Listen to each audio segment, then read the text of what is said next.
Zerti, tu t'es gâché. Combien de fois ai-je entendu cela? Combien de fois me suis-je approprié ce mot? 2 ans après avoir quitté mon pays pour étudier à Paris, ma mère en visite dans mon 2 pièces fouille dans les placards pour y faire du rangement. Quand elle déboule en furie. Mahchimtich, tu n'as pas honte? S'écrie-t-elle, la lèvre inférieure tremblante avant qu'une pluie de tampons s'abatte sur moi. À 20 ans, j'ai fait face à la même honte qu'à mes 10 ans.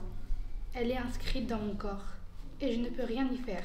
Si bien que 3 ans plus tard, c'est moi qui inflige la même humiliation à ma petite sœur Nisrine. Je fouille et je trouve un paquet de préservatifs au fond du tiroir de la table de chevet. Alors que je m'étais promis de ne jamais reproduire ce geste, ces paroles, cette violence, je jette les capotes à ses pieds, je n'obéis plus qu'à un déluge de pulsions et je répète la phrase incantatoire, l'estomac rempli d'aigueur, ça y est, je suis devenue une pute. Toi t'aimes bien? Justement parce que elle y va?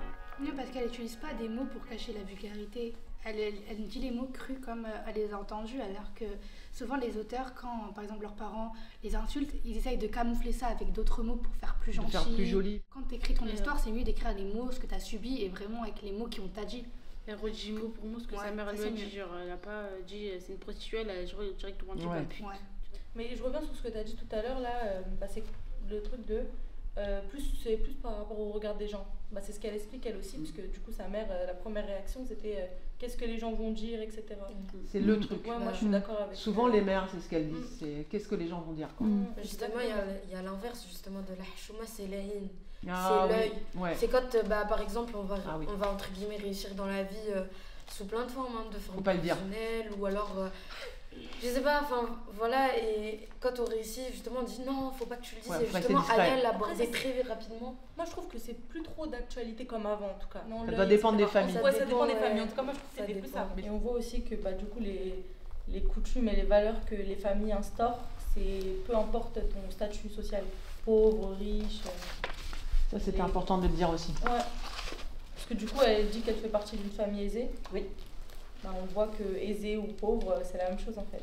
Moi je trouve qu'aujourd'hui c'est un peu différent au Maroc par rapport, selon les classes économiques, disons, ça varie beaucoup. Par exemple, je sais que les classes plus aisées, elles vont transmettre des valeurs, vont avoir plus un style de vie occidentalisé un petit peu, etc. Alors que justement les classes un peu pauvres, on va dire, c'est tout le contraire, elles sont beaucoup plus conservatrices. Parles-tu encore à ta mère? Pourquoi as-tu arrêté d'être journaliste? Qu'est-ce qui t'a donné envie d'écrire? Quelle est la réaction de ta mère suite à ce livre et le mal qu'elle s'est donné pour écrire son livre, pour au final faire son histoire? Est-ce qu'elle a été satisfaite du rendu final? Dans un contexte où le conservatisme a une montée fulgurante, quel message veux-tu porter?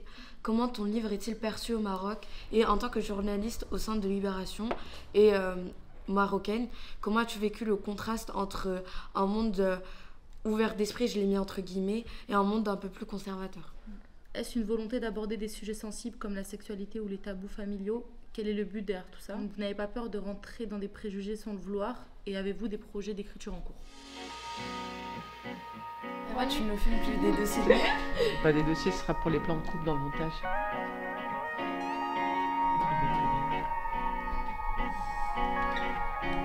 Je sais pas comment dire les gens de 14 ans, tout ça. Très bien. Ouais, c'est bien, c'est des super questions. J'ai hâte d'être à demain. Magnifique.